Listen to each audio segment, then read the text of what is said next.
مرکز مطبوعات وزارت کارهای داخلی تاجیکستان روز 24 اپریل سال 2023 برخی تفصیلات صدمه شب 22 اپریل در مرکز دوشنبه را که در آن 2 نفر از جمله پرویز شریف زاده استاد 30 ساله اکادمی خدمت دولتی و پسر دادرس دادگاه قانونی اساسی اسرار شریف زاده به هلاکت رسید نشر کرد.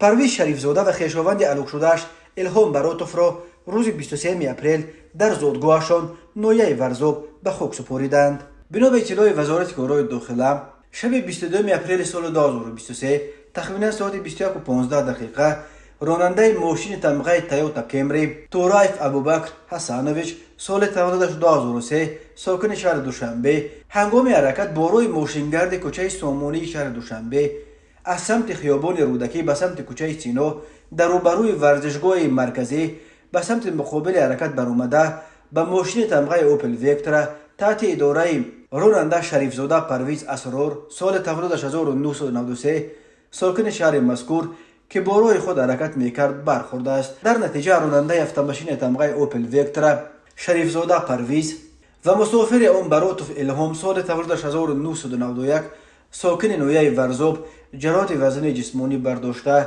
در جای حادثه به هلاکت میرسند. مسافران دیگر اوپل نوبالغان براتوف و فاطمه سال تولدش 2017 و براتوف عزیز سال تولدش 2010 جراحت‌های گوناگون جسمانی برداشته در بیمارخانه بستری گردیدند. اینچنین راننده تویوتا کمری تورایف و مسافرش امینه بهرامونا سال تولدش 2004 ساکن پایتخت جراحت‌های جسمانی برداشته در بیمارخانه بستری گردیدند. بنا به اطلاع رادیوی آزادی ابوبکر تورایف پسر یک صاحب کار بوده است.